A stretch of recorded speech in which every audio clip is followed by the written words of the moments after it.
मेरे आत्मीय मित्रों, नमस्कार। फ्रेंड्स, फिलहाल हम लोग आत्मदया विषय पर बातें कर रहे हैं और इस बात के लिए मैं आप लोगों को धन्यवाद देना चाहूँगा कि बहुत से प्रिय मित्रों ने इस बारे में अपने विचार और अपने अनुभव मेरे साथ साझा किए हैं।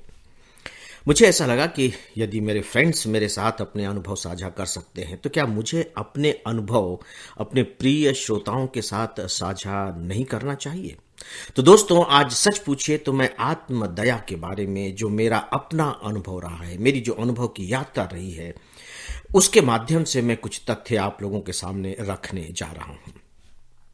आप लोगों को ध्यान होगा कि मैंने एक बात कही थी कि ये जो आत्मदया का भाव है, ये हम सब के अंदर बीज रूप में मौजूद रहता ही है, हम सब के अंदर होता है। और सच पूछिए तो इसके बीज हमारे बचपन में ही पड़ जाते हैं। देखिए, जब हम छोटे होते हैं, चलिए हमें अपने छोटे होने की शायद उतनी याद न हो, आप अपने बच्चे के बारे में सोच करके देख लीजिए, या सामने जो आपको छोटा बच्चा दिखाई दे रहा हो कोई भी, उसके बारे में सोच करके देख लीजिए। वह बच्चा अपने आप को कितना निरीह पाता होगा। कल्पना करके देखिए, यह बच्चा जो अभी आपके सामने है अपने को जितना निरीह पा रहा है, हमने भी कभी न कभी जब हम छोटे रहे होंगे तो अपने आप को इतना ही निरीह पाया होगा। पूरी तरह से दूसरे पर निर्भर है, हर हमारा काम दूसरे के द्वारा किया जा रहा है। कोई भी हमें डांट देता है, हमें अगर कोई भी चीज चाहिए तो हम दूसरे की परमिशन लेते हैं। कोई भी डपट देता है, हर कोई हमें आदेश देता है। अकेले हमें डर लगता है तो हमें किसी का साथ चाहिए। ये सारी बातें हमारे साथ घटित होती रहती हैं और यहां से हमारे जीवन की यात्रा की शुरुआत होती है।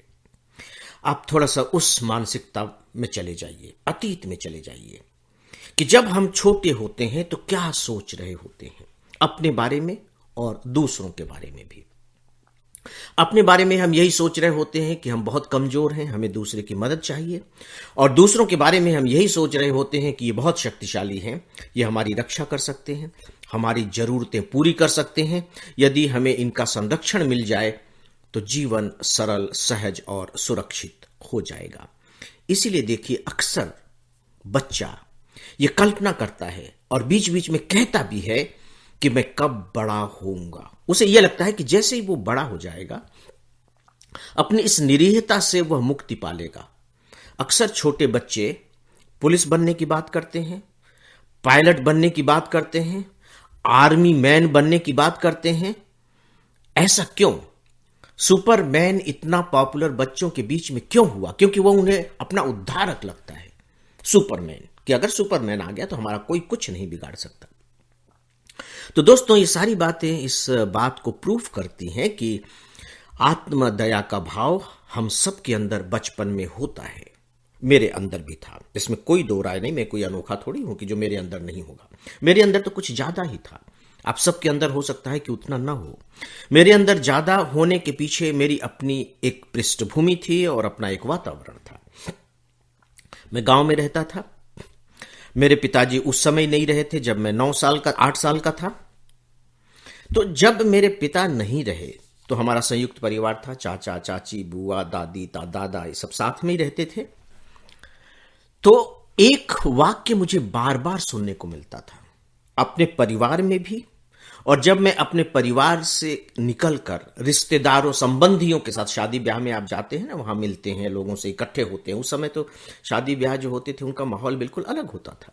तो मुझे एक वाक्य सुनने को मिलता था, और वो वाक्य, चूंकि हम सब हरियाणा के हैं और हमारे घर में उस समय तो हरियाणा की ही भाषा बोली जाती थी, तो कहा जाता था, यो बिना बाप का छोरा है। यानी कि यह एक ऐसा लड़का है जिसका पिता नहीं है। यह मेरा परिचय था। तो मुझसे कहा तो यह जाता था, दूसरों से मेरा इस रूप में परिचय दिया जाता था, लेकिन प्रकारांतर से इसका अर्थ क्या था? अर्थ यही होता था कि इसके पिता नहीं है, तो इसे आप लोगों की मदद की जरूरत है, आप लोगों की दया की जरूरत है, आप लोगों की करुणा की जरूरत है। इसे डांटिएगा मत, इसका थोड़ा सा विशेष ध्यान रखिएगा क्योंकि इसके पिता नहीं है। जब मैं यह सुनूंगा उस उम्र में, तो आप सोचिए, आप बताइए कि मैं क्या करूंगा।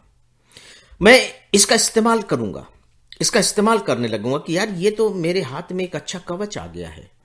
अगर मैं किसी तरीके से अपने इस भावना को खुद भी व्यक्त कर सकूं तो मेरे को कोई कुछ नहीं कहेगा, मेरी मदद के लिए लोग सामने आ जाएंगे। यानी कि यह मेरा हथियार बना, और ऐसा हथियार बना जिसने मुझे कमजोर बना दिया। क्योंकि अब मैं किसकी भूमिका में हूं? अब मैं याचक की भूमिका में हूं। मेरी आंखों से याचकता झलक रही है कि मुझे कुछ चाहिए, क्योंकि मैं कमजोर हूं, और मैं इसलिए कमजोर हूं क्योंकि मेरे पिता नहीं हैं। दोस्तों, इसमें कोई दो राय नहीं कि शुरुआत में मैंने इसका इस्तेमाल किया, और इसे मैं एक प्रकार से अपना अधिकार मानने लगा कि जो दूसरे लोग हैं उन्हें चाहिए कि वो मेरी मदद करें, मुझे डांटे नहीं, मेरी रक्षा करें। इसे मैं अपना अधिकार समझने लगा कि नहीं नहीं, उनको तो ऐसा करना ही चाहिए, और अगर वो लोग ऐसा नहीं कर रहे हैं तो गलत कर रहे हैं, अपनी ड्यूटी का निर्वाह नहीं कर रहे हैं। यह स्थिति थी। अब इसके सेकेंड पार्ट पर मैं आप सबसे कल बातें करूंगा। आप सब भी अपनी अपनी स्थितियों को लेकर के इस पर विचार करें, क्योंकि इससे छुटकारा पाया ही जाना चाहिए। और अब मुझे इजाजत दें।